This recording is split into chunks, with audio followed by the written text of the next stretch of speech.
अस्सलाम वालेकुम। आज मैं बना रही हूँ चिकन अचारी मैकरोनी। चले स्टार्ट करते हैं। 100 ग्राम में बोनलेस चिकन लिया, इसको इस तरह छोटा छोटा कर लिया। अब इसमें मैं हाफ़ टी स्पून अचार मसाला शामिल करूँगी। हस्बे ज़रूरत नमक, हाफ़ टी स्पून काली मिर्च, 2 टेबलस्पून मैंने लिया है टमाटो पेस्ट, 1 टीस्पून मैंने सिरका शामिल किया। अब इसको मिक्स करूँगी और 5 मिनट के लिए इसको मैरिनेट करूँगी। साथ में बाकी प्रोसेस भी करती हूँ।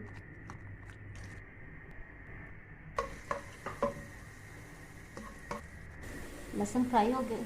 अब मैं इसमें मैंने प्याज लिया है, इसको इस तरह छोटा छोटा कट कर लिया। अब वो शामिल करूँगी। इसको हल्का सा नरम करना है, इसको ही ब्राउन नहीं करना।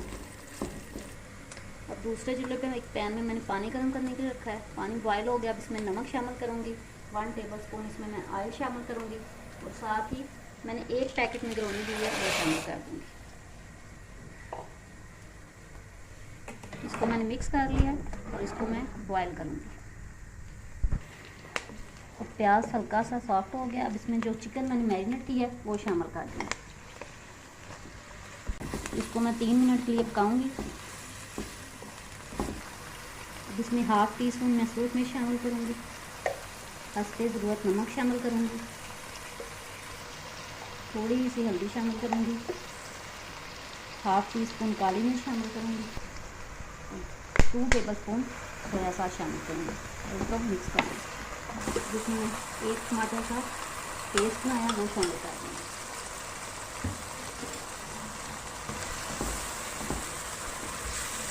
1 tablespoon chilli sauce, 3 tablespoon tomato ketchup शामिल कर दिए मैं। इसको अच्छी तरह मिक्स करूँगी। साथ ही इसमें मैंने 2 शिमला मिर्च इस तरह छोटी छोटी काट ली हैं, वो भी शामिल कर दूँगी। मैकरोनी बॉयल हो गई है। अब इसको मैं स्ट्रेन करूँगी और 1 चम्मच इसके ऊपर ऑयल का शामिल कर दूँगी ताकि ये आपस में जुड़े ना। थोड़ा सा मैंने ऑयल शामिल किया। अब इसको मिक्स करूँगी ताकि ये आपस में जुड़े ना।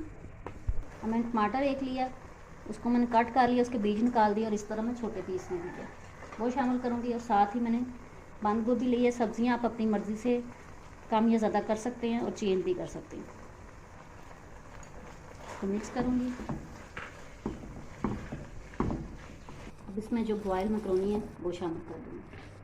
इसको मिक्स करूँगी। इसका बहुत ही मज़े का अचार का टेस्ट आएगा। आप ज़रूर इसको ट्राई करें। जिन लोगों ने अभी तक मेरे चैनल को सब्सक्राइब नहीं किया, मेरे चैनल को सब्सक्राइब करें और वीडियो को लाइक करें और शेयर करें।